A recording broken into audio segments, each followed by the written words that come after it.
So, all right. All right, welcome. We're so glad to have you all here at the Student EcoReps End of Year Forum. I am Natalie Walker. I'm the Sustainability Manager with Penn Sustainability Office. This program is made possible through the support of the Facilities and Real Estate Services Division and our project partners. We are so happy to have you here with us to hear from the Student EcoReps about their projects and showcase their work over the past academic year. As many of you know, the Student EcoReps program is an environmental leadership program for students who are interested in advancing sustainability through implementing campus-based projects. And students work as paid employees of the Penn Sustainability Office and collaborate with university partners to carry out these projects in support of Penn's Climate and Sustainability Action Plan. This end-of-year forum is the culmination of all of the hard work that the students and their faculty and staff partners have done over the past academic year to further sustainability on campus. Each group has demonstrated remarkable ingenuity and flexibility as they have designed their project scopes and deliverables to successfully complete these projects, primarily remotely. Today we'll hear from 5 student EcoRep groups as they report on each of their projects' progress. Topics range from food purchasing, waste reduction, water use impacts, to climate literacy and housekeeping staff training. Each group will be introduced by their project partner, and groups have about 15 minutes to speak with 5 minutes for questions directly following each presentation. We've got a lot to cover today, so we'll be moving kind of quickly. As I mentioned earlier, this event is being recorded, and we ask that all attendees remain muted while each group presents. There will be an opportunity to ask questions at the end of each presentation. So if you have a question, I ask that you use the raised hand function. It's at the bottom of your screen, and I will call on you to unmute yourself so you can ask that question. If you can't find the raise hand function, you can indicate that in the chat, and I will call on you to ask your question. So with that, I will turn it over to Vinny McManus. He's the Mid-Atlantic Regional Forager for Bon Appetit, and he will introduce his group. So I had the pleasure of working with Gabriel Torrebiarte, who is a business finance major, and Price Davies, who is an economics and environmental science major. They worked on the sustainability tracking assessment rating, and yeah, they came up with some really good information. Price, Gabe.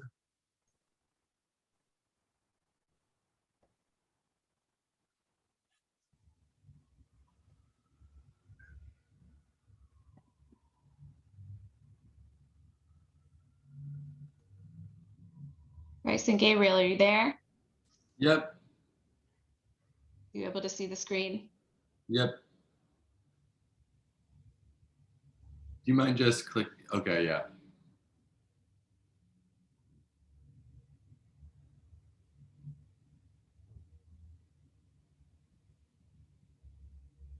So we just decided to break our presentation down into a couple sections just to give you guys a better idea of what we did. So we'll start with an introduction, an overview of our project, focus on some of the specifics of what we completed, and then go into our recommendations and conclusion. So like Vinny said, I'm Price. I'm a junior studying econ with a minor in environmental science. And I'm Gabriel, and I'm a sophomore studying finance and business analytics. So a quick abstract or introduction into our project. So what we did is we completed the STARS OP7 report. We prepared a short list of potential new vendors, and we researched the sustainability practices of some of our current vendors. And this was all done with the goal of recording and evaluating Penn's sustainable food spend. And then based off this information, we're able to make a couple recommendations on how we can better track food spend in the future and how we can increase food spend in the future. And there are a couple different recommendations we have, which we'll talk about later, but they involve increasing student group involvement, enrolling a couple new types of vendors, and trying to update and implement a more centralized data collection system. So at the beginning of the academic year, we kind of set 3 main goals, which serve to guide our efforts over these past few months. The first goal was to evaluate Penn's sustainable food spend through the completion of two different third-party auditing programs. The first was the Real Food Calculator, which was something that had never been done at Penn before. And the second one was the food and beverage section of the STARS report, which is a campus-wide sustainability report. And that was last updated in 2017. So we were working to update that information. The second goal involved increasing Penn's sustainable food spend by conducting a search for new sustainable vendors that could be brought on into the campus's dining operations. And more specifically, our focus was on finding meat and dairy vendors. And then finally, the third goal was to review the sustainability of existing vendors. This was especially important for some of the larger vendors that sell goods such as coffee and bananas, who, despite using sustainable practices, are unable to kind of produce locally just because of logistics. So to kind of give context to the framework or goals of our project, we wanted to just talk about how they fit into Penn's climate and sustainability action plan, and also the UN development goals. So explicitly within Penn's climate and sustainability action plan, there's the goal of increasing procurement of sustainable food in Penn dining cafes, which we help accomplish by giving recommendations on how to do so. And then also quantifying and communicating Penn's supply chain impact, which we do by looking at our food supply chain. And then also the larger UN development goals. There's kind of a lot of boxes we tick, but we're mainly trying to encourage responsible consumption and production, encourage more sustainable agricultural practices, and also enhance people's diets by giving them more sustainable options.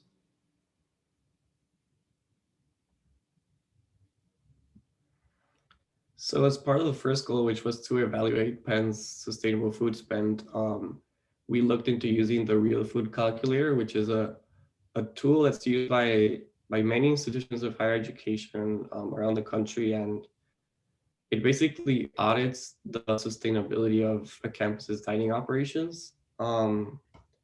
So the process involves kind of examining purchasing data and determining the percentage of real food that a campus purchases.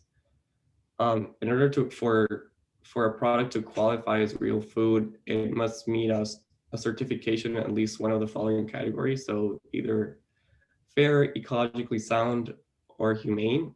And then for it to qualify for the local and community-based, it has to have a distance requirement and a maximum size requirement. So despite our initial intention to complete the Real Food Calculator, it kind of became clear that we lacked the time and, most importantly, the data to complete it. It is a pretty thorough examination of a campus's dining expenditures, and we hope that it's something that will be able to be completed at a later date, because it could really reveal some very good insight into areas of improvement for the dining operations.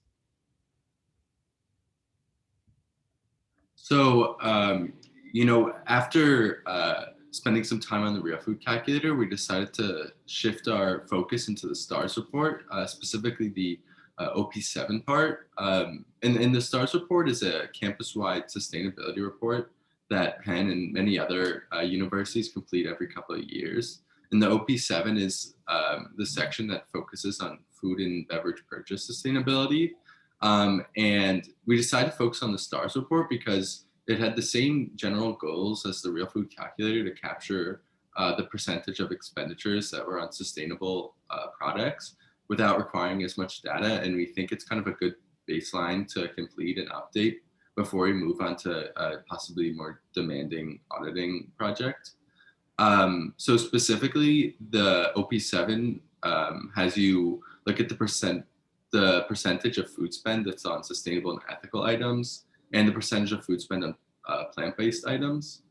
And similar to the Real Food Calculator, for something to be sustainable or ethical, it has to have a certification from one of a couple categories, such as sustainable agriculture, fair trade, or humane animal care. And for an item to be plant-based, it's a bit simpler. It just has to be like, a whole food, fruit or vegetable, or be a meat substitute. And also a vendor can qualify as sustainable or ethical if it maybe is too small to afford the certification, but still practices sustainable practices that can be vouched for. So after looking at this data and compiling this data with the help of Vinny and Stephen, we found that 62% of our purchases were sustainable or ethical, and 31% of our purchases were plant-based. And these are really promising numbers because in past reports, it was something like 15 to 20% of our purchases were sustainable or ethical. So it really shows Penn and Bon Appetit's commitment to sustainable dining. And then we also looked into the breakdown by category for the sustainable food spend. So breaking it down into category, you can see that a lot of this sustainable food spend is on meat, dairy, fish, and some pantry items. And that's really promising because as many of us know, meat and dairy operations can be potentially some of the most harmful parts of the food supply chain. So the fact that we're sourcing from sustainable meat and dairy vendors really shows our commitment. And then you can also see maybe there's some room for growth in multi-ingredient sustainable vendor purchasing. So it helped us really identify areas where we're doing well and areas where we can improve. And then kind of shifting gears, we also had the task of onboarding or looking to onboard some potential beef and dairy vendors. And at first, there was a whole lot of vendors we could consider, but we decided to focus on vendors that had already been approved to the Farm to Fork program, which is a program run by Bon Appetit that attempts to kind of integrate sustainable vendors into their food supply chain. So we looked at vendors that had already been approved by part of this program and evaluated them based on their certification level, their location, whether we thought they could handle supplying such a large university. And as you can see, we created a potential list of 5 vendors and then list some pros and cons. So in the future, if we do feel like we're able to make that step to onboard a beef vendor, we kind of have an easy informational tool to look at. And then similarly for dairy vendors, we also gathered a short list based on the Farm to Fork program. Just looking at criteria like proximity to Penn, size of their operation, their sustainability practices, some of their third-party certifications, and as well as their previous experiences with large organizations.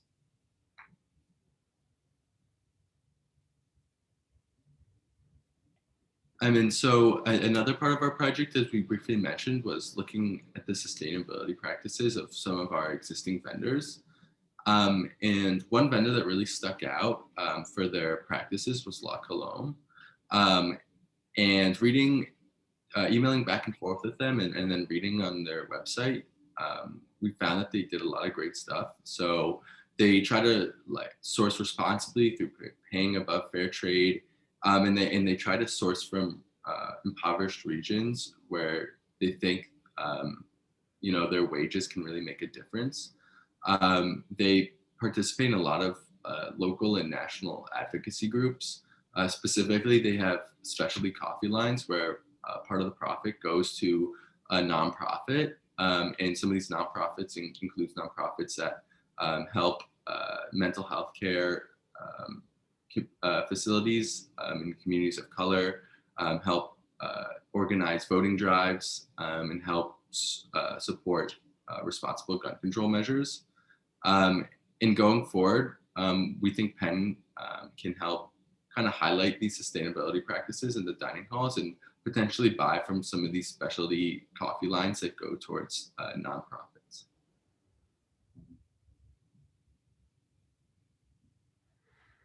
So finally, for the conclusion and recommendations, we found that Penn and Bon Appetit have clearly demonstrated their commitment to sourcing from sustainable vendors. And there have been significant strides in recent years to increase that sustainable food spend. And as always, there are some areas for improvement that we've identified. And as well as we determined that compiling the data for the real food calculator is definitely a challenge, but it's one worth taking in the future as it will provide some valuable insight into areas of improvement. And we also determined that increasing student involvement, continuing the onboarding of sustainable vendors, and looking into the sustainability practices of existing vendors can help Penn reinforce its commitment to sustainability. And more specifically, we kind of have 3 recommendations. The first is to create a more centralized and consistent system for gathering purchasing data. And this is something that could help us complete the real food calculator more easily. And it's one of the barriers that we found when trying to gather the data was that there wasn't really one of these centralized systems, and each of the dining halls kind of operates independently. For our second recommendation, it's to purchase more from multi-ingredient and local sustainable vendors. And finally, the third recommendation is to encourage student group involvement with the Real Food Initiative. This is something that we have seen that works in other universities that already do the Real Food Calculator, having a student group that consistently is updating this. So it's something that we think could be done here at Penn to ensure the completion of this, of the Real Food Calculator.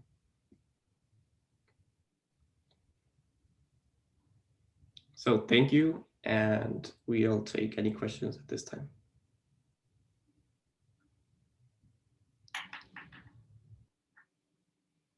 Thank you so much, Price and Gabriel. That was really wonderful. So now we'll take any questions that people have. We have about 5 minutes. If you have a question, please use the raise hand function at the bottom of your screen. If you can't find that, you can just drop a note in the chat and I will call on you.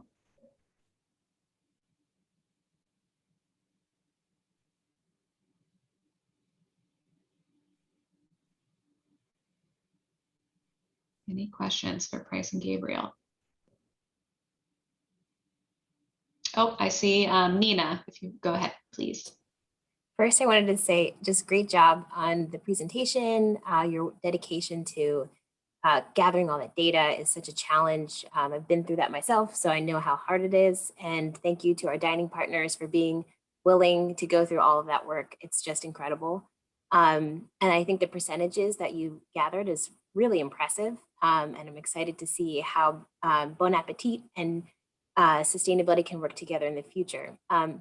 My question is around local food. I know that Bon Appetit has a sort of a corporate goal around local. How did that influence the results in your in the sustainable spend and or just in general? Did you see a lot of local purchasing going on?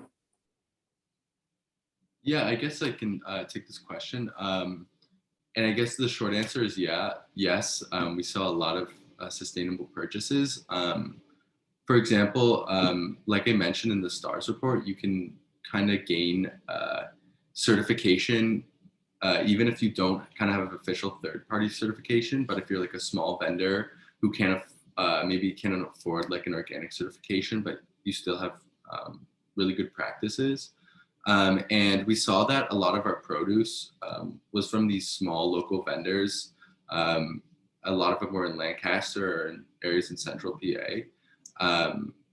So yeah, we saw that there was a lot of small produce vendors and things of that nature.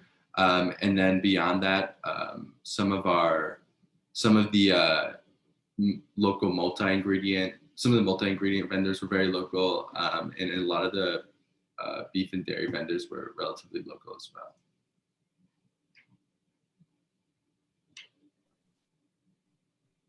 Great, Simon. Here I am. Thank you guys, all 3 of you who are here and gave this presentation. This might be a bit of an odd question, or not quite, in the purview of what you were doing, but I wanted to put it out there and ask it anyway. Penn has embarked on a PPA, a power purchase agreement. In other words, they want to bring on solar energy into the electrify the university, and so Penn created that demand, right, for the creation of that. Is it possible in dining to think about, I don't know, dairy or some other aspect, vegetables, and so on, and say, can Penn influence that? Can Penn work with local providers, perhaps with local orchards or local gardens, or set up an initiative that would similarly supply dining with produce? Just a question and idea. I'd be interested in what you think.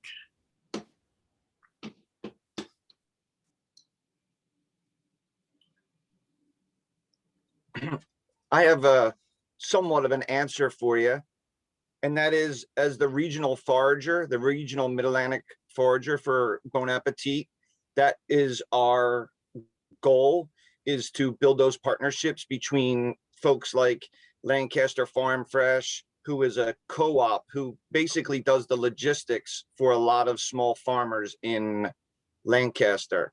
We're also working with some other small farmers like Beechwood Farms. They are a small farm that is at the farmers market in front of the bookstore. We, at the height of harvest, we're buying, all the dining halls actually are buying a lot of the apples from them.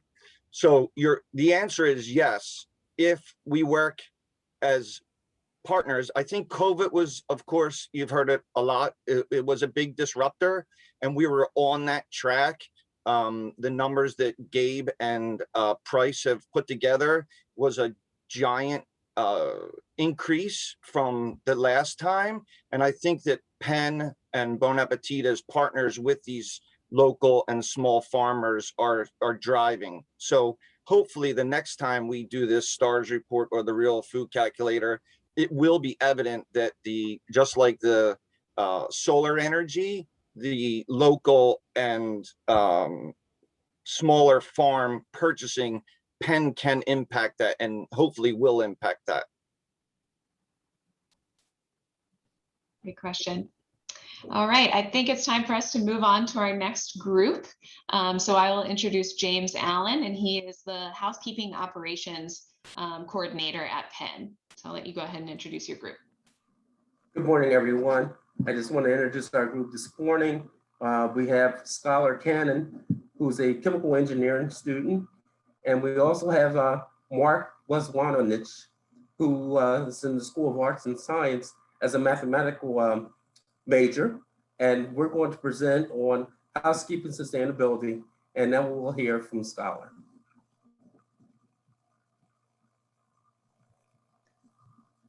Thank you, James. So, hi everyone, welcome to our presentation on sustainable housekeeping. Next.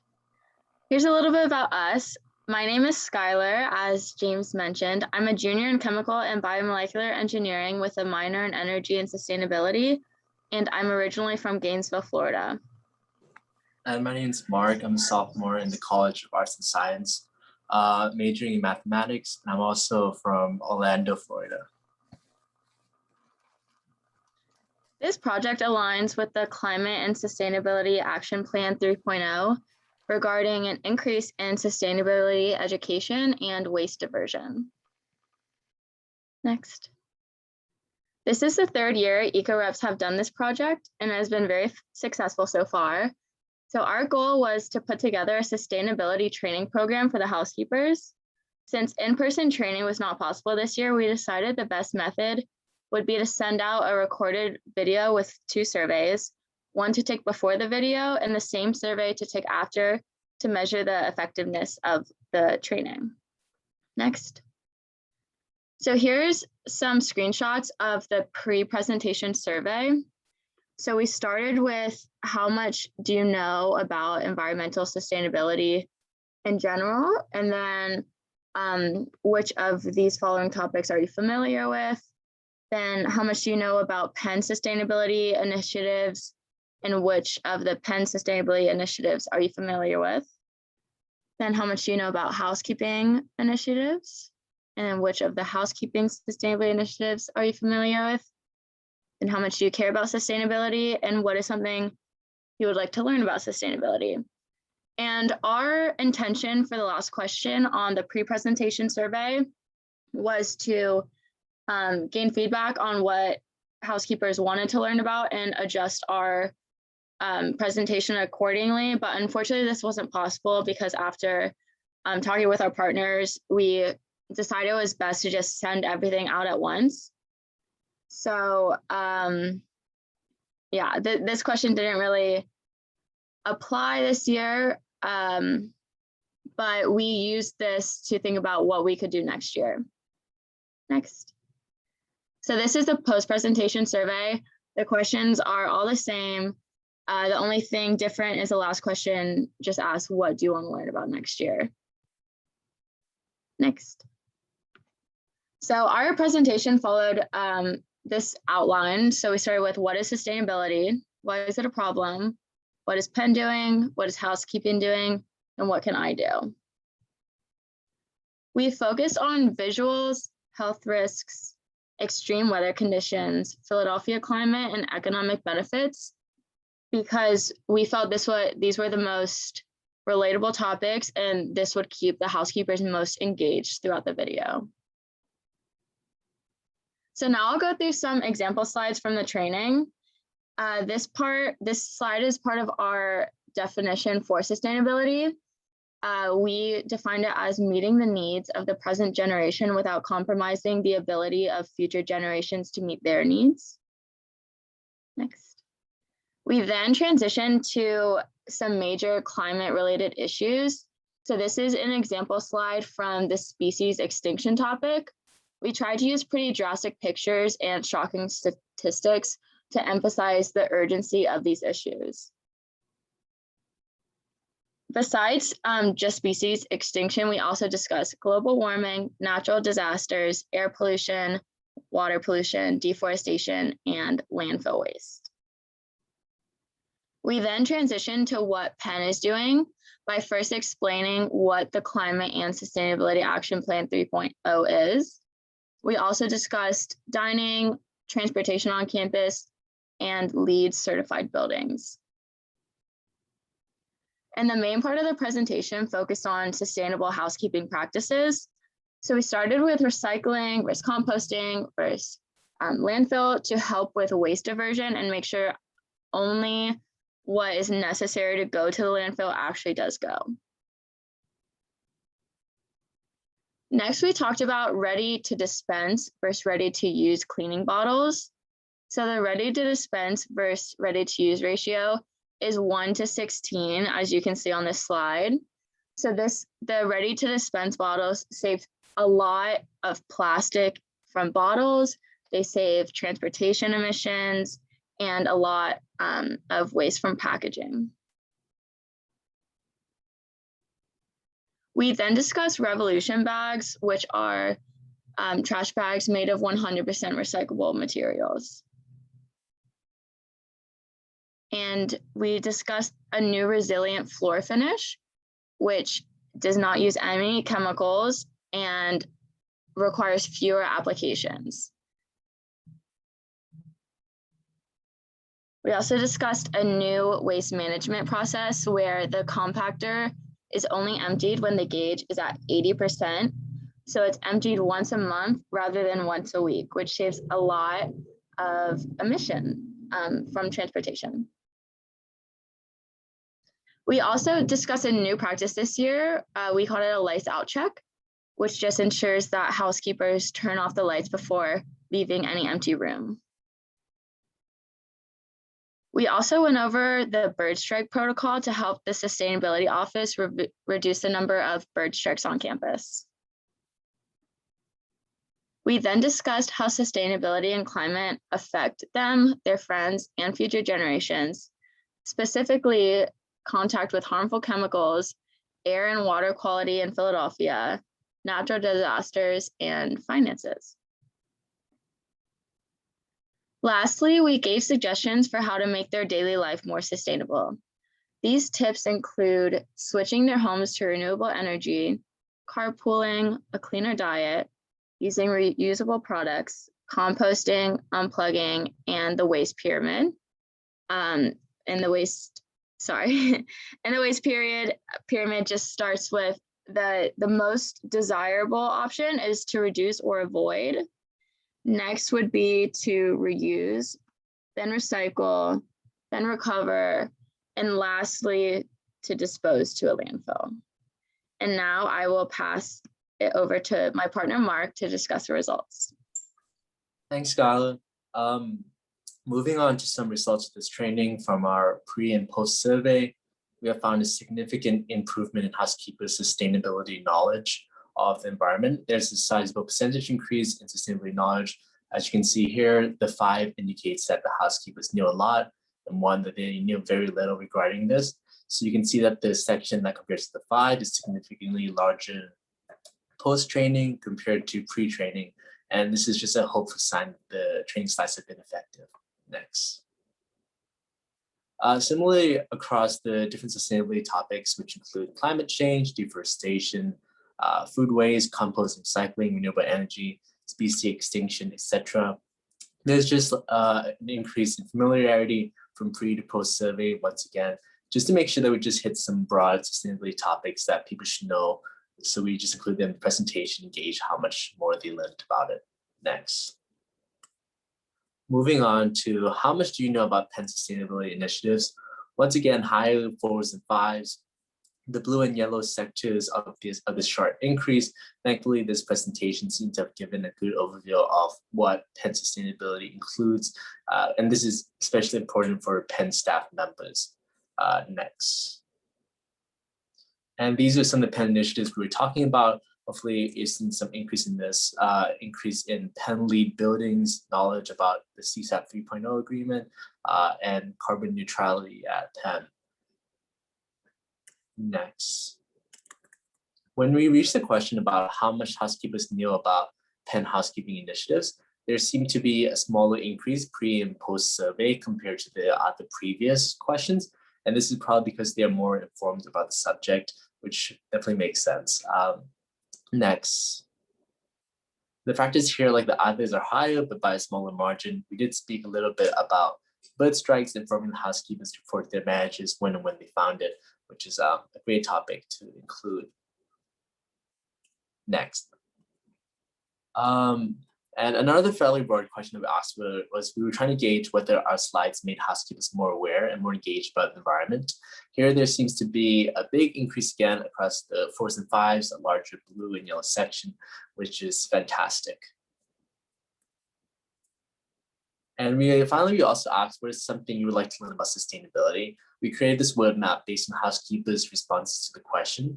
There was a general increase in learning about recycling, energy, air quality, bird strikes, and Penn efforts in sustainability. In the post survey, there was a general increase in learning about more things, new things, and like specific Penn initiatives, such as waste management, floor cleaning, energy usage. Next. So just a breakdown of our conclusion and overview. So far, we received 201 survey responses for our pre-survey, 136 respondents for our post-presentation survey. We have seen an increase in sustainability knowledge across all of our targeted questions, general sustainability, Penn sustainability, housekeeping sustainability practices. So, and also have found that our recorded video also offers more flexibility in housekeepers to watch the presentation and complete it at their own pace. Finally, to evaluate, once again, we discovered that we would be able to reuse the video for future housekeeping trainings. For future EcoReps, they can record or create their own training, which goes much further in depth than our general video. the EcoReps of 2020 also suggested switching from ready-to-dispense bottles to tablets, which are even more environmentally friendly. After discussions with Jane Allen and Joe Gaither, it was determined that this is not feasible until a cheaper tablet company can partner with Penn Housekeeping. And this could be an area of future research so that future housekeepers can work on. Another suggestions from 2020 EcoReps was to implement a sustainability rewards program. James Allen and James Gaither were unsure how to implement this year, so it was decided that all participants would enter into a raffle to win a sustainability prize pack, including items such as reusable bottles, bags, metal straws, and lunch boxes. A more widespread incentives could be looked into next year. Another suggestion from previous years was to include another survey weeks later to measure retention over our training. So housekeepers are overwhelmed with training surveys this year, but this should definitely be implemented in the future just to make sure that housekeepers really retain all the knowledge that we gave them throughout the presentation. Finally, if in person next year, we can include games such as Kahoot, Jeopardy, or something of the sort to keep the participants more engaged throughout the presentation. And also in person, we can really make the housekeepers more accountable to finish the post survey following our presentation. Thank you everyone for listening to our presentation, and happy to answer any questions. Wonderful. You can go ahead and start by answering the question in the chat saying, is the video accessible? We currently have it on YouTube as a link only, but yeah, I don't see why not. I think we could make it public. Yeah. See, Wendy has her hand raised if you want to go ahead. So can I ask, just Yeah. to build on that prior question, what do you have in mind to use it for, Simon? Here we are. Yeah. Actually, I wasn't going to use it directly. I was just curious. I wanted to see it. I have a great interest in info videos. This summer, in fact, I have 3 perm students working with me on info videos. And so I'm looking for every example I can to see what works. I was also interested in, getting a sense of how long it is. What format you chose, how it was presented, just seeing, the style or mode of presentation, I think is an important factor too. Yeah, it was about 20 minutes. Mark and I just did a recorded Zoom meeting, shared my slides, but yeah, I'm happy to send it over if you want to send me your email. Thank you. I interrupted somebody's question. Not a problem. That was helpful to elaborate on that question. So Wendy, I'll turn it over to you now. All right, thanks. Now I just wanted to say a big thank you to Skylar and Mark and James Allen. I think you guys did a fantastic job. That video, I have to tell you, was so professionally done. I was very impressed. I mean, it was great to watch. I mean, I think when Simon watches it, he'll be impressed as well. But I mean, the fact that we're going through a pandemic, we were actually able to reach, 200 of our 500 housekeepers. That's actually a huge amount to be able to get surveys back from. That video we are planning to use ongoing. So as we're doing the onboarding with new staff, that's going to be part of our sustainability training. We're going to be showing that and then doing a Q&A with them one-on-one. So we will be utilizing that moving forward. So thank you very much for all of your efforts. I think you guys did a really great job for us, and we appreciate all of your hard work. Thank you. Simon, it looks like, oh no, you're clapping. Apologies. Any other questions for this group? I think we probably have time for one more.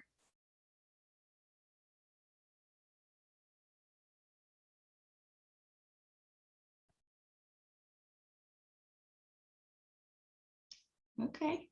So with that, I will turn it over to Swati Hedge. She's the Senior Academic Research Coordinator with the Water Center, and I will let her introduce her group.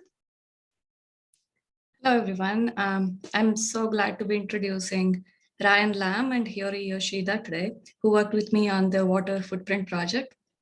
Ryan is a junior studying chemical engineering and anthropology He's originally from Orlando, Florida. He's a second-time EcoRep this year.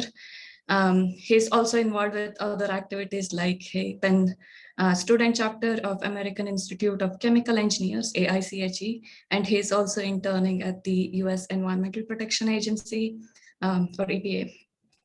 And Hiyori is a graduating senior with a master's and bachelor's in computer science and a bachelor's in business analytics. She's also looking forward to be working in the economic consulting for full time. And she has been a EcoRep for 3 years and has worked on housekeeping and energy data collection project. So it was a real pleasure working with them, and over to you, Ryan and Hiyori.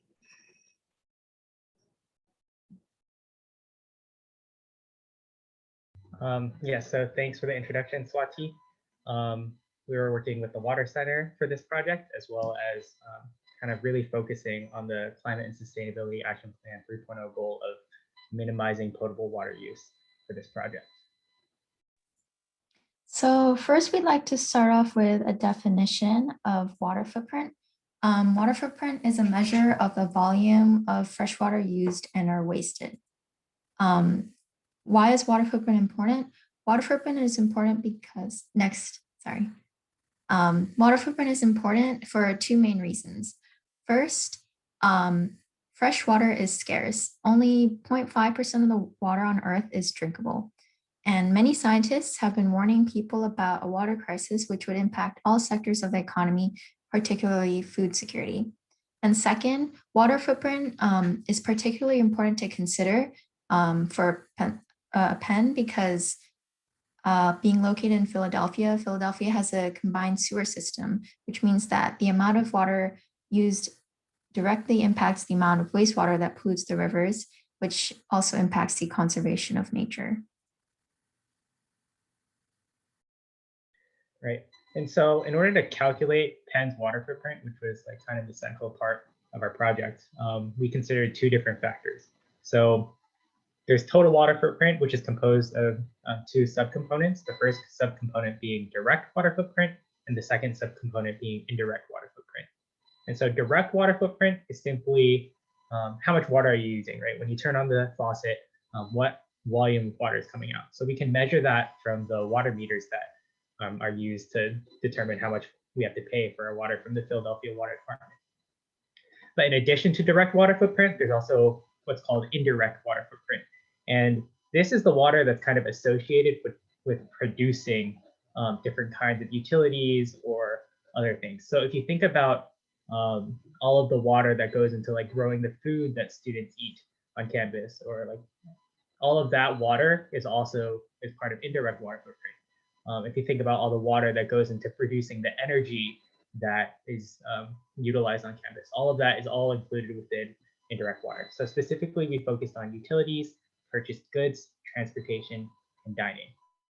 Next, please. So yeah, just to give you another idea, like if you've ever seen any of these kinds of infographics before, where you see like it takes 1,000 liters of water to produce like just 1 like liter of milk, that's the kind of idea of indirect water footprint. Next slide, please. So first, we'll cover what we found out about direct water use. Here are 2 graphs. The first one shows the median monthly direct water usage from 2017 to 2019. And the second one shows you the annual direct water usage total for the 3 years that we looked at.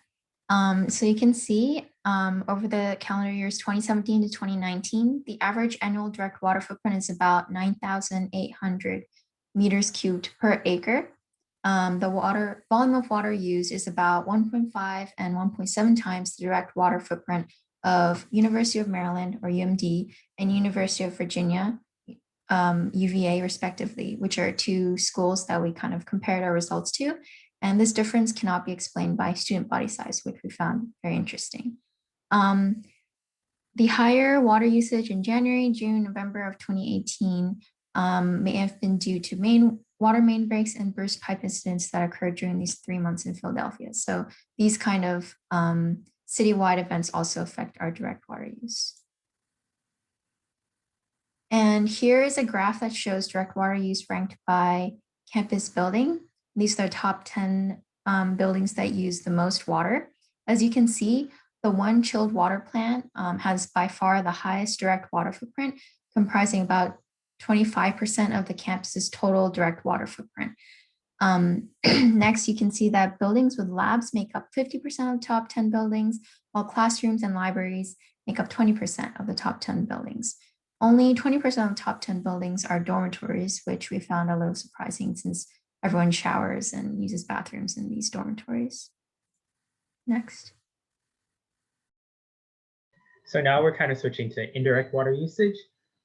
So here's a pie chart that shows a breakdown of the where the indirect water usage is coming from. And so I think the big takeaway from this chart is that like steam, air travel, and electricity are the biggest like kind of influencers of indirect water usage. And so steam is used around campus for like heating, and air travel is related to like all the water that goes into making the fuel used to like fly Penn affiliated people around the country or around the world. And then the electricity portion is related to all the water that's used to generate the electricity used to power all of Penn buildings. So it's pretty interesting that a lot of the things that we don't normally think about as typically associated with water are actually like some of the biggest influencers of indirect water usage, right? Well, a lot of the things that you might think are really impactful, such as like, I don't know, like what kinds of paper you're buying, or like whether or not it's like recycled paper or like kind of like fresh paper, those things are less impactful than like utilities or like steam generation. Next slide, please. And then, yeah, go ahead, Jerry. This is the graph of the total water footprint, which just is the same as before, but includes direct water usage. As you can see, direct water usage is actually only about 16% of the total water footprint, which might be surprising. So the total water footprint of Penn is 59,000 meters cubed per acre. Next. So in addition to like water usage, we also considered stormwater on campus. And so stormwater is just all the water that is associated with like when it rains and like when there's like it kind of like washes away on the sidewalks. That's the stormwater. And so Penn released what's called the Stormwater Master Plan a few years ago, and they stated that they had a goal of capturing 1.5 inches of stormwater for every rainfall event, which is like a really good and ambitious goal. However, as part of our project, we used the EPA stormwater calculator tool to estimate how much like stormwater runoff Penn is actually producing. And so on this graph on the left, we can see that about like 60% of all the rain like that comes from storms actually is going into runoff, while only about like 37% is actually like going into the regenerating aquifers or being evaporated off. And so, and then from this calculation, we were able to show that Penn is essentially like producing 8 times as much runoff as their stated goal in the stormwater master plan, which might sound disheartening at first, but it's actually okay because as Yuri is about to go into, Penn is doing a lot to manage their stormwater and implementing new green stormwater infrastructure that helps to reduce runoff. So this is an ongoing effort. Next slide, please. And this is just another graph that kind of considers what we would need to do in order to reach the goal set out in the stormwater master plan. And so the y-axis shows percent reduction in runoff, while the x-axis shows percent impervious conversion. So if you're to think, so what impervious conversion means is like, if you were to have like a concrete parking lot, obviously when rain falls on that, all of the water kind of just goes into storm drains, right? None of it actually infiltrates into the ground. If we were able to convert 100% of Penn's impervious land into pervious land, we would only produce like a 60% reduction in runoff, right? So even if we were to convert all of Penn's land into pervious surfaces, we still wouldn't really reach the goal that Penn had set out in the stormwater master plan. But as Yuri is about to talk about, it's okay because any conversion is good, and any like steps towards reaching the goal is ultimately important for sustainability. Next slide. So this is a map of campus that shows the stormwater projects that existed in 2013 in orange and projects that were added since then up until 2019 in red. So you can see that this includes 8 new stormwater projects that were added since 2013. So that's a lot of progress. The map was updated from the stormwater master plan. Next. And finally, the last part of our project is simply publishing the results of a survey from previous years about Penn student behavior related to like water conservation. So a lot of times when people see all these like facts and figures, they're like, what can I do to help? Well, these are kind of the statistics related to that. And so as you can see, Penn students are doing a good job, usually above 50% in all of these different aspects, such as like water to wash your clothes or showering for like a short amount of time. And so there's still these different behaviors, and like it would be nice if they were all 100%, but it shows that we're doing all right. Next slide. So finally, we have a couple of recommendations for Penn to address their water footprint. So first, as you saw earlier, utilities make up about 52% of the Penn's water footprint. And within utilities, steam and electricity constitute about 83.65% of total water usage. So in terms of utilities, we recommend Penn to continue to increase renewable energy use, for example, through the PPA they signed, and to shift from coal to natural gas, since natural gas is more beneficial in terms of the 3 footprints of nitrogen, carbon, and water footprint. And since steam, as you saw in an earlier graph, makes up a lot of Penn's direct water usage, we recommend Penn to explore options to mitigate emissions as well as water footprint of steam. Second, transportation, particularly air travel, makes up a lot of Penn's water footprint, about 19%. So we recommend Penn to continue to explore ways to not only reduce or offset carbon emissions from air travel, as they mention in the Climate and Sustainability Action Plan, but to also try to find ways to do the same with water footprint for air travel. And third, direct water use is about 16% of Penn's water footprint. So in terms of this, we recommend Penn to explore methods to reduce water use in labs and chilled water plants, since those were the 2 most water intensive buildings on campus, and to also educate students on the importance of water footprint and stormwater management to help on the behavioral side.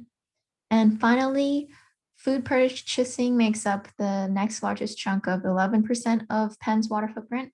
So Penn is already working to find ways to buy more carbon emissions friendly food and ways to transport it. But we also recommend that Penn look into water footprint when purchasing food. So for instance, Penn could consider replacing bovine products with more resource efficient foods like chicken or nut protein.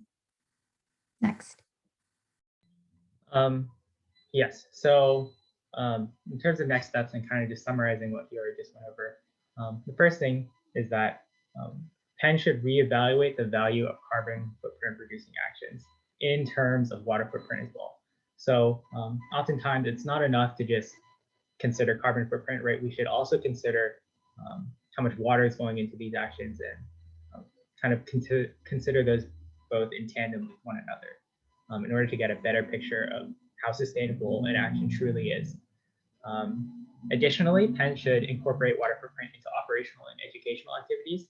So this presentation is kind of like a first step to that, but it's important to educate people about, hey, there's this other footprint that we should be considering. And then using the information that we know about water footprint now, we can hopefully bake that into some of Penn's operations to be more considerate of water footprint. And finally, Penn should continue to pursue green stormwater infrastructure in order to reduce stormwater runoff, because that helps with kind of Penn's overall water footprint. So that's it. Thank you very much. Wonderful. Thank you so much, Ryan and Hiyori. Now we have some time for questions. So again, if you have a question, please raise your hand and I will call on you. If you can't find that function, you can drop a note in the chat and I will call on you that way. So I see a question in the chat. Is it possible to do a square foot analysis on the space types? Could you just clarify what you mean by that question? So, is it really true that dining or that residences use about the same amount of water as other types? I think those seem to be, if I read the chart right, total usage. But do we have more square footage of classrooms or of dining as compared to labs? Like, what is the water usage on a per square foot basis? I'm just curious. We do that with energy or with utilities because it's very hard to compare the efficiency of the different types of space without knowing on a per square foot basis. Yeah, that is a good point. We didn't actually do a per square foot basis calculation for each type of building. We only did it for the total direct water use for all buildings.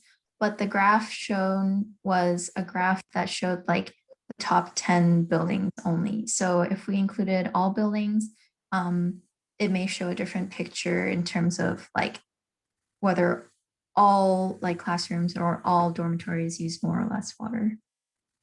So that's definitely a good point. Top 10 based on size or based on water usage? Based on water usage.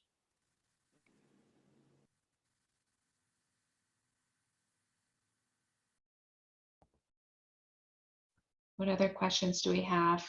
We've got a couple more minutes. Price. So I was curious, I saw that steam took up a very large portion of water usage. I was wondering, was this steam being used for utilities or energy generation purposes? I was just interested in more about it. Yeah, so it takes a lot of energy to heat up liquid water into vapor water. And so that's why it's such a big part. And energy has it takes water to produce energy. And so, yeah, a lot of the steam is going into heating of buildings, I believe. That's the primary function of it. That's true. I mean, we are working with the steam provider to see what they can do to improve their sustainable practices, but we don't generate our own steam.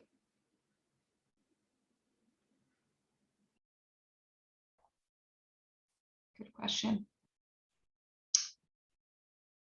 Maybe I think we have Actually, time. if I could, go ahead, Anne. add one more thing. Yes, please. So, I mean, one thing we did over 10 years ago when we negotiated our 20-year contract with our steam provider, we were able to work with them to install what they call 2 rapid fire boilers and to retire a number 6 fuel oil boiler. And so that actually improved the footprint for both the university, but also the city, because they provide steam for the city also.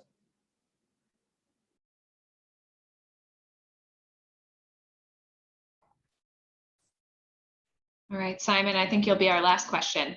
Okay. Go ahead. Yeah, it's an information question. Is there a market for water offsets in the way that there is a market for carbon offsets? I think less so. Maybe Hiyori can chime in if she knows a little bit more. But yeah, I think the fact that not as many of us have kind of thought about that question means that the market is probably less. Simon, I'm not aware of any such market for water footprint, or because it's kind of seen as a resource management part of the sustainability rather than emission reduction or climate mitigation. So I don't think there is anything similar to carbon credits or carbon offsets.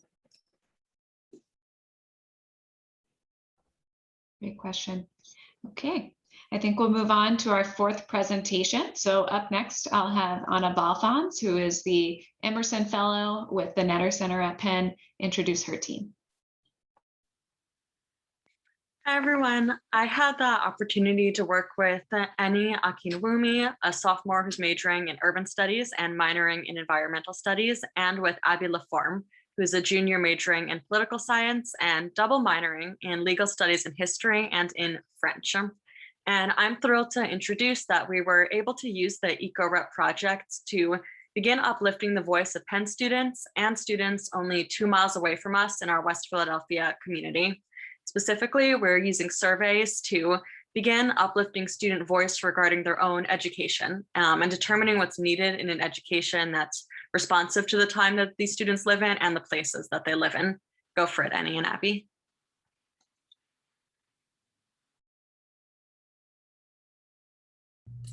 Okay, this is really exciting. Okay, let me get this opened.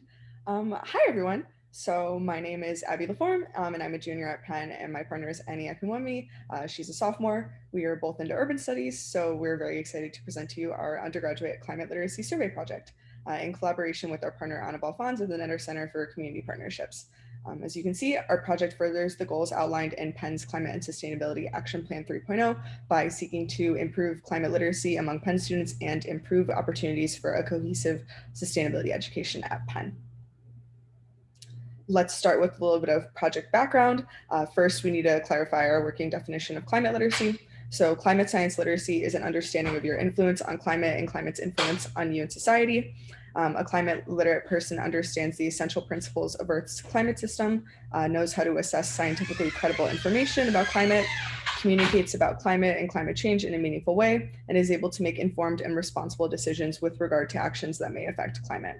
We've already discussed how increasing climate literacy and climate opportunities for Penn students is part of Penn's current Action Plan 3.0. And another initiative that we first familiarized ourselves with was the Integrating Sustainability Across the Curriculum, or ISAC program. ISAC has allowed professors to integrate more sustainability components into their classes, and courses are filtered into the sustainability course inventory if they have terms like green, transport, energy, and sustain, among others, in their course descriptions. These courses are combined into a single PDF on Penn Sustainability's website so that environmentally interested students can search for relevant courses. However, the inventory covers a very broad swath of courses. You can see that there are over 300. So our concern here is to present ideas for new climate-centered courses that have more than just one sustainability component. Another important piece of background for us is that the Sustainability Office at the University of Virginia created a similar survey to the one that we ended up using. So we graciously took some inspiration from their work, and it's really lovely to have partners like this at colleges across the country. Here you can see our general project breakdown. This was a really, really big project, so it definitely took a lot of organization. During the fall semester, it was important for us to classify the problem and just better understand the current gaps in climate education at Penn. To better understand the landscape, we reached out to several Penn professors and scheduled casual interviews with them. Shout out to Simon, who's here right now and who helped us a lot with this project. The professors we talked to were from various science departments at Penn. They're members of the Penn Program in Environmental Humanities, CIRCE, which is the Faculty Senate Committee on the Institutional Response to the Climate Emergency, and they've worked with ISAC in their own courses. During the spring semester, we focused on creating the survey and distributing it. You can go to the next slide. Perfect. Okay, so in terms of distributing the survey, we'd been in contact with the undergraduate assembly president at the start of this semester to coordinate distribution through originally a university-wide email, which would reach every one of Penn's approximately 10,000 undergraduates. The UA was interested in our project, particularly because of increased attention brought on by student activism for Penn to divest in fossil fuels, and they've been working on a meeting with the College Housing and Academic Services leadership to discuss increasing sustainability programming within college housing. However, due to a lot of things, due to the UA preferences to not spam undergrads with student-created projects, we were unable to fully follow through with this original route. And instead, we resorted to sharing the survey on social media and through the department listservs for Penn's 90-something undergraduate programs and majors. We will talk more about our difficulties a bit with distribution later in this presentation. Off to you, Annie. Okay. As part of Penn's climate activism, like many universities and colleges, we are members of ASHE, or Association for Advancement of Sustainability in Higher Education. The Sustainability Tracking Assessment Rating System, STARS, is a transparent, self-reporting framework for colleges and universities to measure their sustainability performance.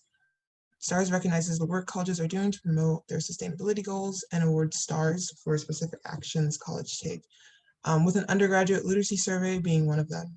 As you can see on the screen, our survey project, as it currently stands, earns us somewhere between 0.25 and 1 points from ASHE, and had our original plan, distribution plan gone through, we would have been gained more points for reaching the entire undergraduate body, which we weren't able to do because of UA and reasons elsewhere. Continue. Or next, yeah.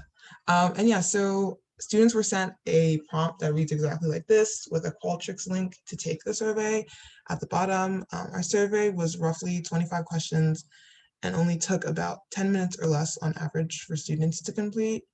It's split up into two parts. The first part focuses on climate literacy and knowledge-based questions, and the second part focuses on student behavior and opinions regarding climate change. Next. And yeah, so now we're going to talk about some of the results that we picked up. And we stopped, or we did our analysis on 4/14. So this doesn't account for whatever happened in, or whatever information we received in the last couple of days. So next. And yeah, we received a total of 123 completed responses. 32 students did not finish, but their information is still collected in some of the analysis. And then for demographics, we collected information on race, gender, class, school, and whether or not students were ENVS major or minor. Next. So here's the racial breakdown, which is pretty good. It's pretty representative of the population at Penn. So not bad. Next. And gender.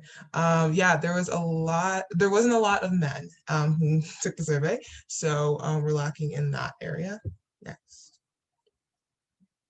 Year, once again, me and Abby's a third year, I'm a second year. So that kind of counts for the bulk of our years that are represented. So we didn't get a lot of first years or fourth years. Next. This is whether or not they're like involved with ENVS classes or not.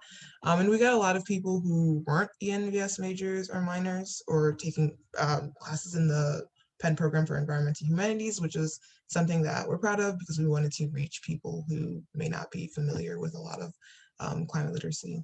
And then next.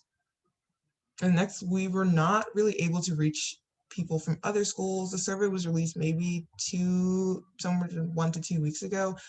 So we're still in the process of collecting more information to hopefully later have a more representative sample. But as you can see, it's not very representative of the undergraduate population. Therefore, it's hard to kind of gauge whether or not the population is literate. So a lot of our analysis will look more into the cultural and behavioral side. Next.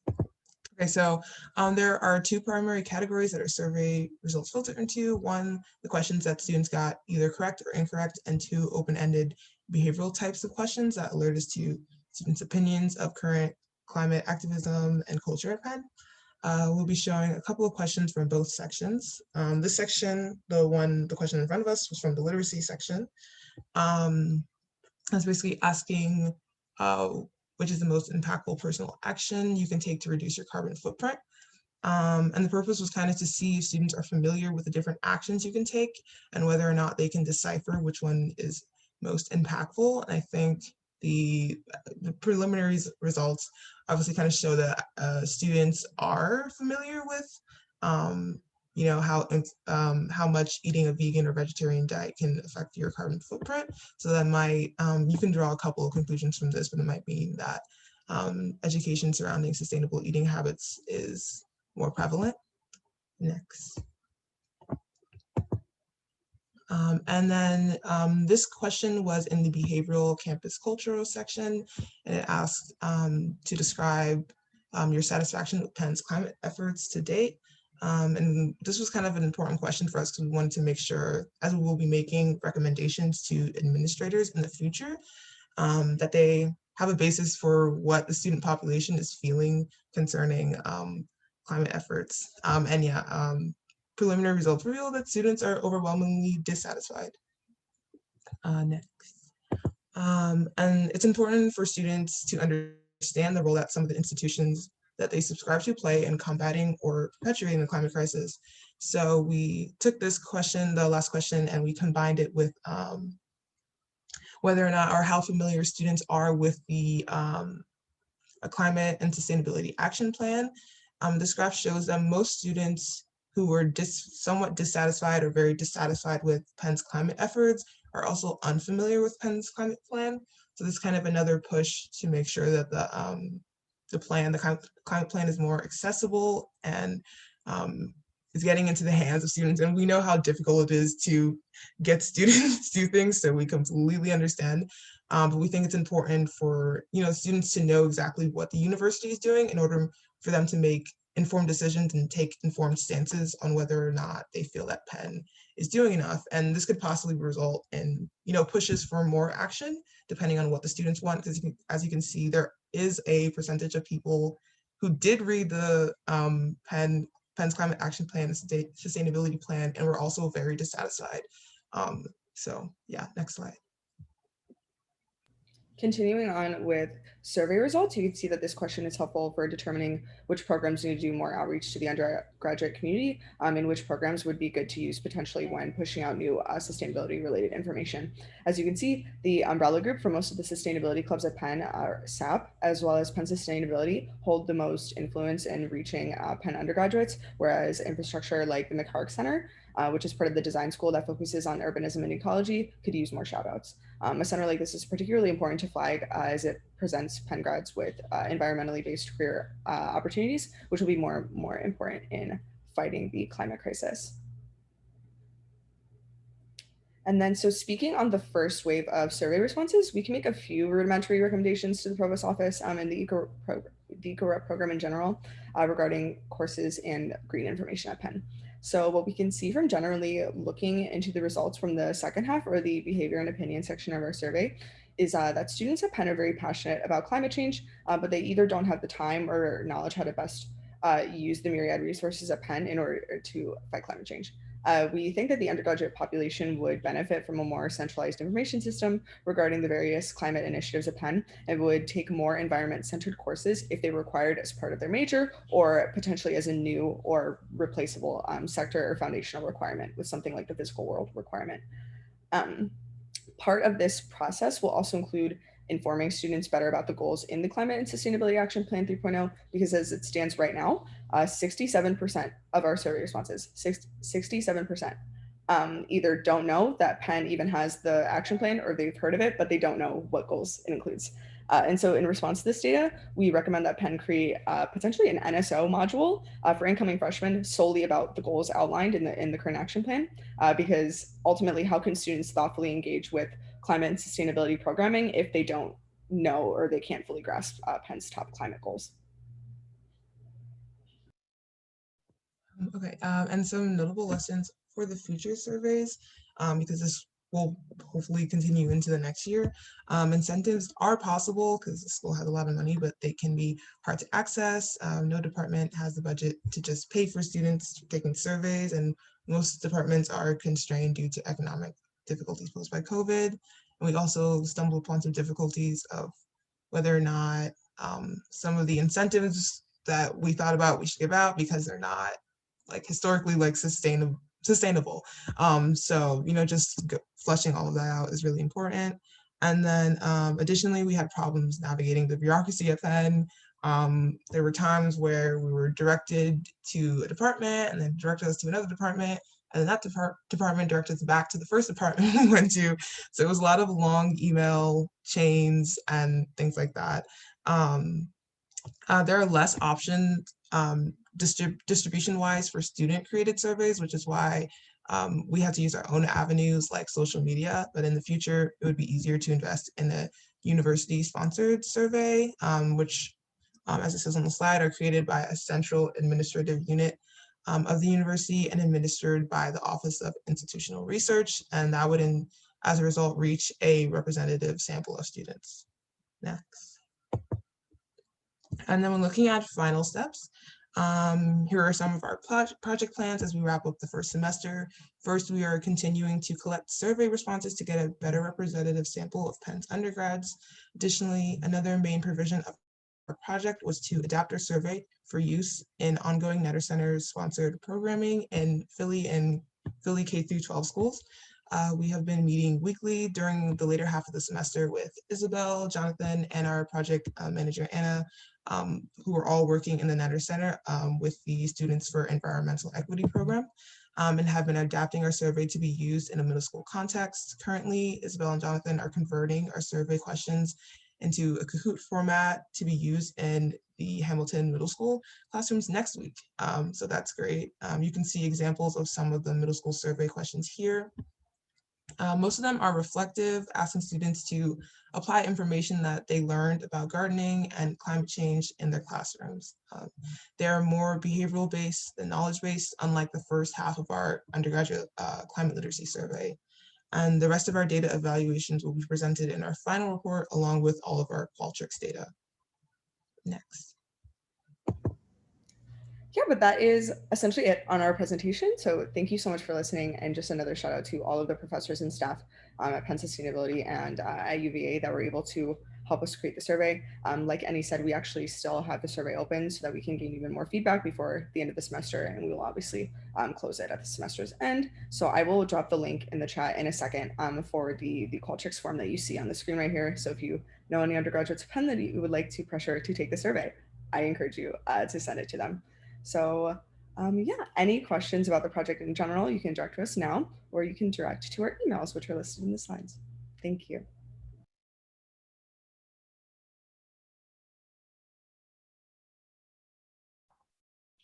What questions do we have for the group?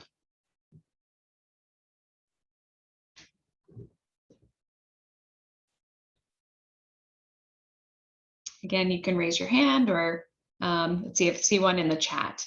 Don't understand why we didn't use the Penn license for Qualtrics. So I'll leave it to the students to see if there was a discussion about that.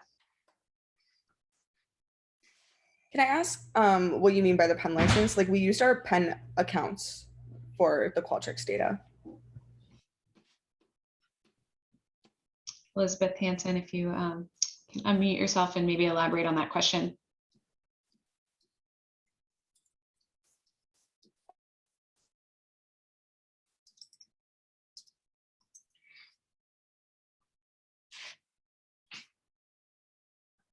We'll go ahead and move on to the next question, and then Elizabeth, if you're able to unmute yourself, let us know again.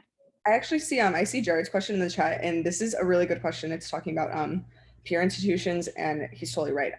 There's a lot of comparison between Penn and peer institutions, like what the other IVs are doing. Essentially, they all just make decisions based off of each other. That's pretty obvious.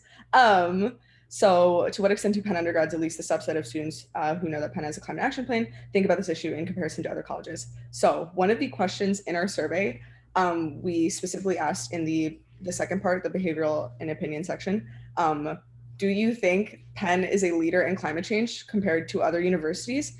And Annie might know the number more exactly than I do, but I know that it was the whopping majority of students said that we are not a leader in climate change compared to other universities. And we wanted to ask that question just to be blunt with students and just to see what they said. So yeah, as of right now, at least that's what students think. So what would be an appropriate number of survey respondents to represent the Is this undergrads, grads? What, to represent that student body? I'm just trying to, I think you had 123. So given that I'm not a researcher, does anyone have a thought on that? Yeah, for sure. I also just cannot do math. But so from the UVA survey that they did, UVA has about 17,000 undergrads, and they created their survey like in their sustainability office, so like by staff, and they ended up sending it to a representative sample like with their like survey office, and that ended up being 5,000 students that they sent it to. They obviously didn't get 5,000 responses, but I think they got something like, I want to say like 2,000 responses. I might be totally missing that. But so for us, Penn has 10,000 undergrads. And yes, this survey was just sent to undergrads. It was an undergraduate specific survey. It was our original goal to either send it to all undergraduates through a university-wide email or to a representative sample. And that would have been probably about 2,000 something undergraduates. And that representative sample would have been created by the Office of Institutional Research, and then they would have sent out the survey to those specific emails of Penn students in all 4 of the undergraduate schools. Thank you, because I think that's something that I was missing when you were going through it. Was I was trying to follow. I'm like, wait, where does UVA play in, and why didn't we use Penn resources? But that I think makes more sense. You were trying to mirror something they had already done. Thank you. Sounds like Simon has a question. I'll let you go next. Okay. Yeah, I really enjoyed working with Abby and Annie on this. This was fabulous. We had great conversations. And I think that the survey that you produced is a really valuable instrument. And it is also, it's keyed to Penn and to Penn students. So I think that's fine. That's fabulous, in fact. This is, I guess, more of a recommendation than a question.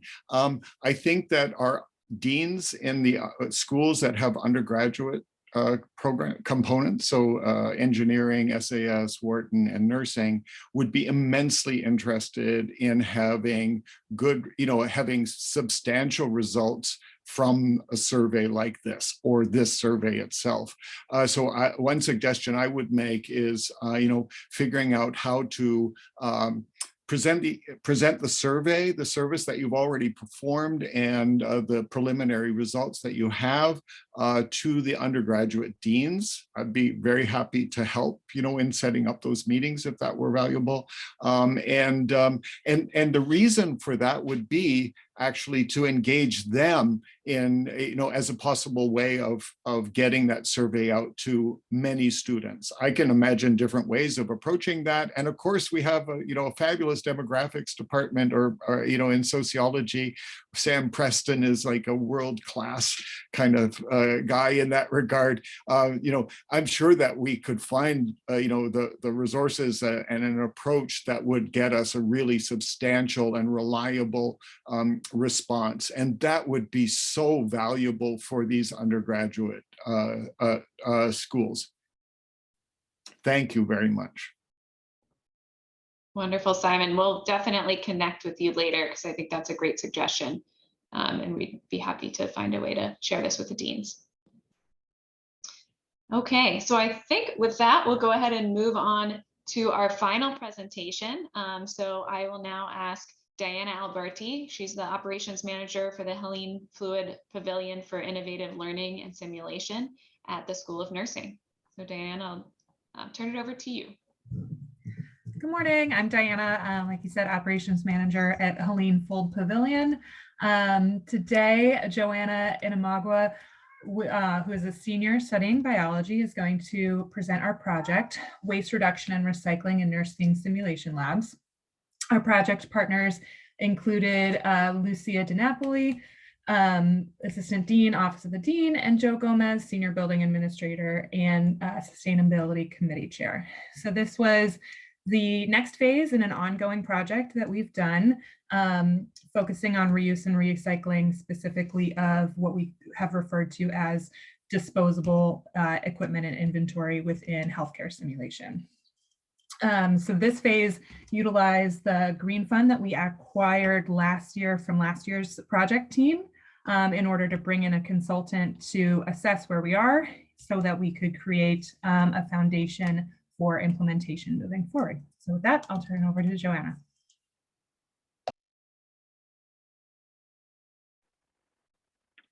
Okay, hi everyone. I'll be presenting the project on Penn nursing. Thank you, Diana, for introducing it so well. And I just listed out again the project partners at the bottom of the slide. Next. Okay, so like Diana said, this was a multi-year project, and so it was always intended to kind of be broken down into different components. So last year, what the EcoReps had done was that they had applied for and received a green fund grant, which would allow them to hire an external sustainability consultant to come into the lab space, look at the simulation lab, which has representative images on the slide, and kind of assess what does the waste stream look like at the simulation lab and what kind of materials are being used and thrown away.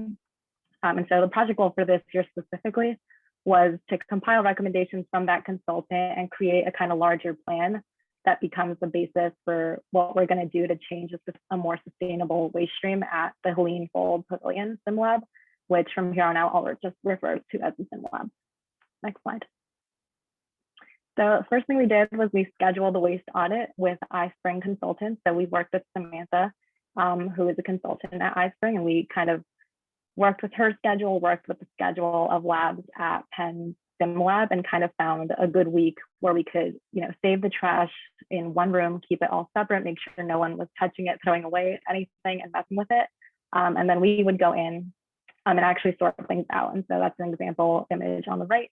And the aims of this audit were to assess what kind of things are being thrown out, what types of materials. So whether it's all one type of material, stuff that could be easily recycled, or it's multi-material objects.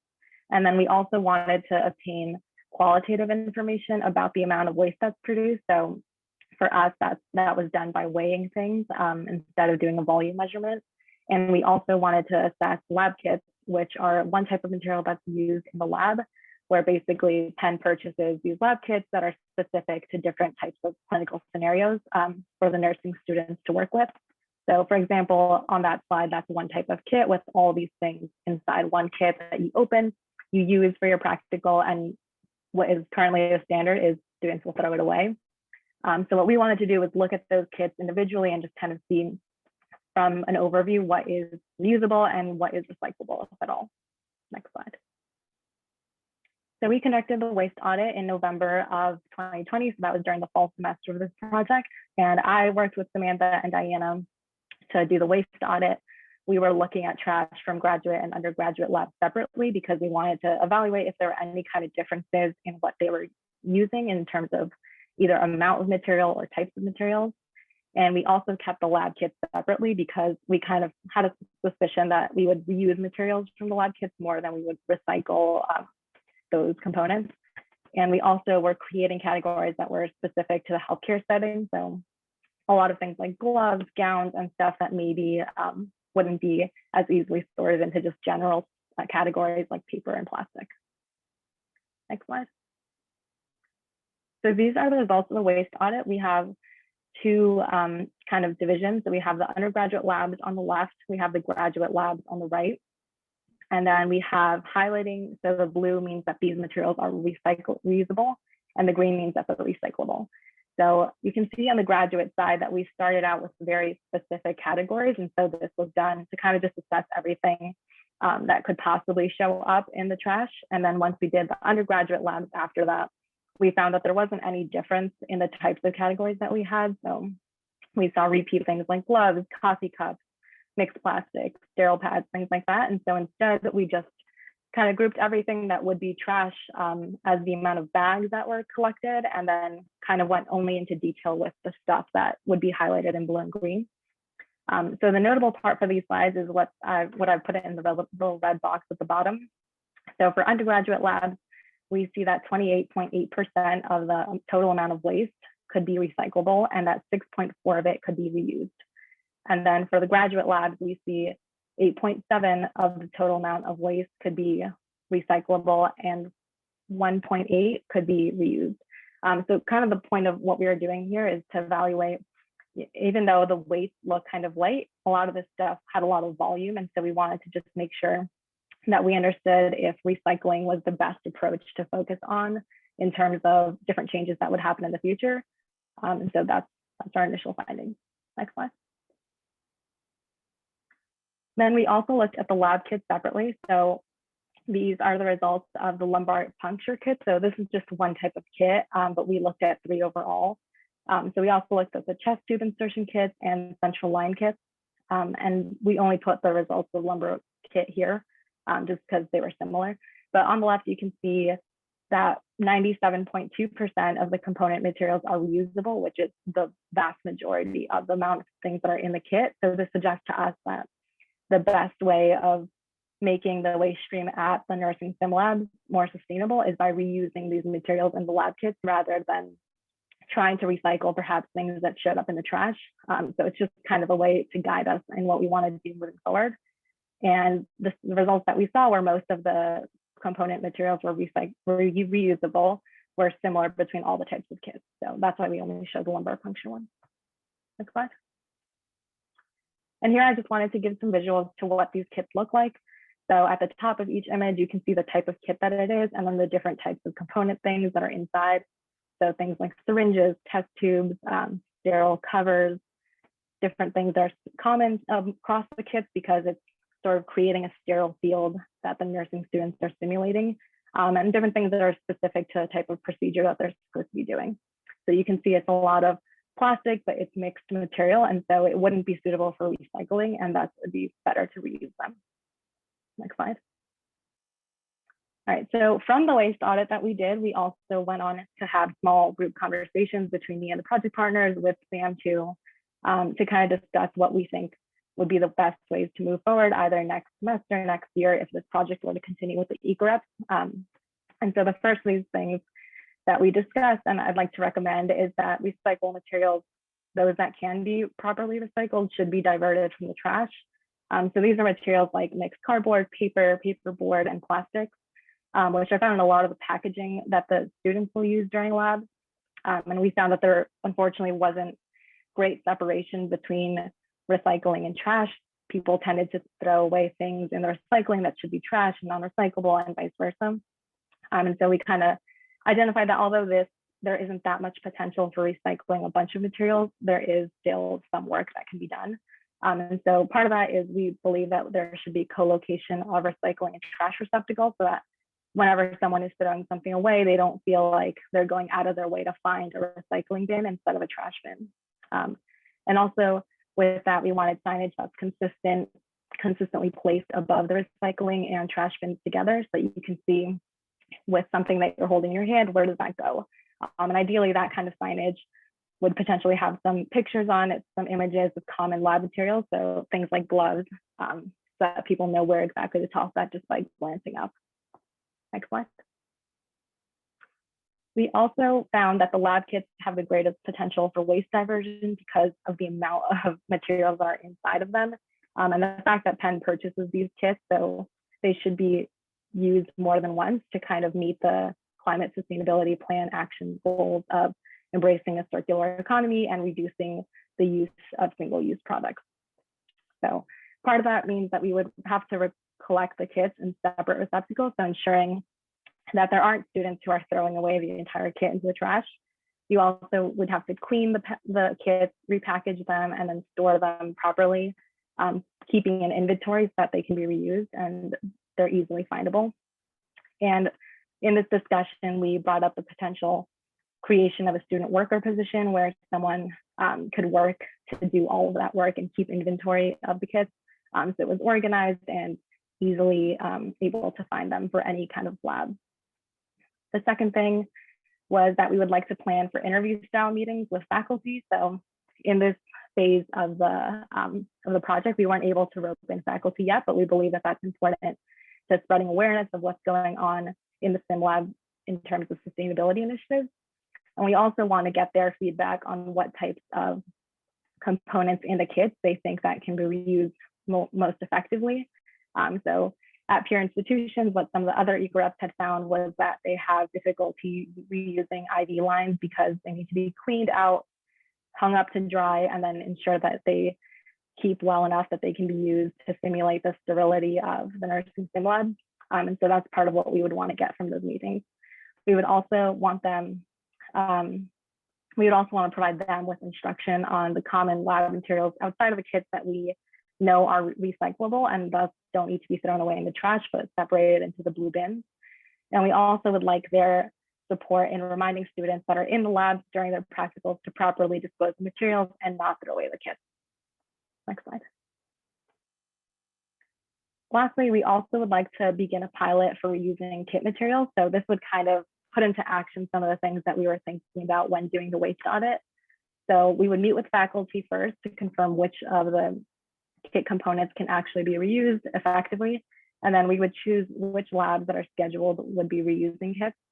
So for example, we could focus only on grad labs, only on undergrad labs, or do it by the type of kit that's being used. So let's say only focus on labs that are using the cardiac chest tube insertion kits. And then we would like to create estimates of time that it takes to collect these kits, sort them out, and repackage everything to kind of guide the guidelines for the description of a student worker position if that were to be created. And we also would like to collect qualitative data on the number of kits that are reused. So the number of materials that are diverted from that waste stream and kind of get a financial estimate of what that would mean in terms of budgeting and saving on having to purchase those materials. Next slide. We also wanted to talk about the potential for replication. So there is a possibility that this work can be extended to other places on UPenn's campus. So we were thinking of Penn Vet, PSOM, Penn Dental, and different labs that are part of the Green Labs group on campus. And we think that they would find this work interesting because they could use the same methodology that we used to do something specific to their type of space. So firstly, we suggest that they identify a focus for their intervention. For us, that happens to be the reuse of materials. That's what we would pilot in the next semester or in the future. But other possibilities are you could focus more on recycling, you could focus on composting, or the refusal to purchase single-use products in the first place. And then secondly, you would have site visits and waste audits the way that we did to kind of get qualitative data on what the waste stream looks like before you try and start any changes to it. So part of that would also help you decide that first step in what you think would be the most useful and makes the most meaningful difference. And then you would use small discussion groups and interviews with operations management to create awareness of the different changes that you're trying to do, and also create buy-in from the people that will use the space and that can help carry out the project. And then lastly, you would create a small scale temporary pilot to implement change. And you would use another waste audit to measure the effect on the waste stream and get feedback from the different people that you had spoken with in step 3 on what they believe are the successes or failures of the pilot, and evaluate from there how you can scale that up. And that's all for me. So if you have any questions, please go ahead and send them now, and my email is on the slide.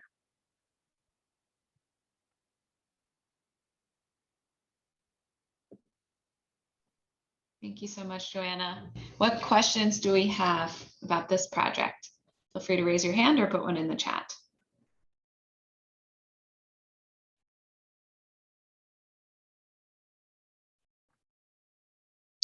Nina, go ahead. It's a great presentation and so thorough. I was really impressed to see the data collection behind this, the methodology. It's very extensive, so thank you for that. My question is, what are some of the materials that you find to be the most challenging to address in the sim lab?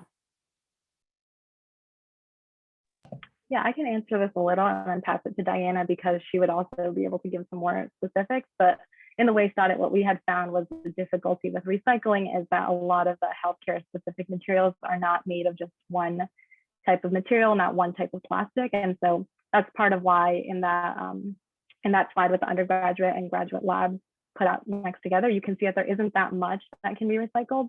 That's why we thought reusing, especially the kit materials, is the best way to focus on changing the waste stream. Yeah, and so like she mentioned earlier, IV lines, things that need to be drained and potentially cleaned through the plastic or the rubber, present a large obstacle. anything involved with sharps disposal is hard to do, especially the smaller you get on needles. It's hard for a couple of reasons. One, there's safety concern. There's also behavior change. So you can kind of mimic a sharps bin in a different way and reuse those, but it still probably will be the last phase that we wind up getting to. And then our undergraduate, like the medication administration courses, they run, you know, sections for over about 12 hours throughout the day. And we have limited time to get in there to refresh. So it's a lot about behavior change to make sure it doesn't hit, you know, the trash or a sharps bin that we can't retrieve. And then also obtaining, we're looking at a student worker, basically obtaining more staffing so that we can allocate someone specifically dedicated to those little minutiae and going through all of that. Sounds super challenging, and thank you for taking it on.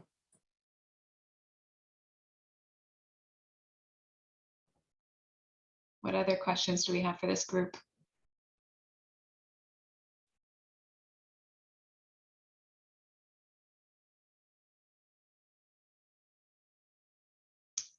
Okay, so if we don't have any questions specifically for this group, we do have a couple of extra minutes. So we'll maybe take 5 more minutes. If there are any questions that didn't get answered for some of the other groups, feel free to either raise your hand or put those in the chat now.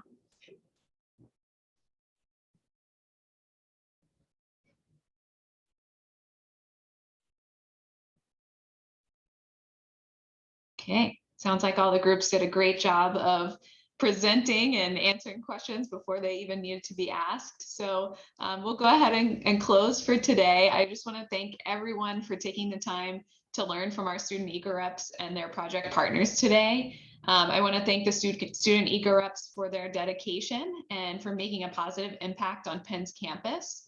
I want to thank the EcoRep project partners for their guidance and mentorship over this past academic year, and thank the Division of Facilities and Real Estate Services for supporting the program.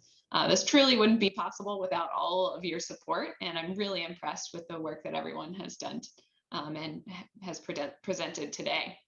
So I encourage all of you that are on this call to think about what you've learned from the students today, and some of these stories you might want to share with others that you know. This will be recorded, or this has been recorded, so you can share these presentations with others. And if you have any future ideas for projects, please don't hesitate to reach out to me or the Sustainability Office with that information. So thank you all again for taking the time today to listen to these stories, and have a wonderful weekend. Thank you, Natalie.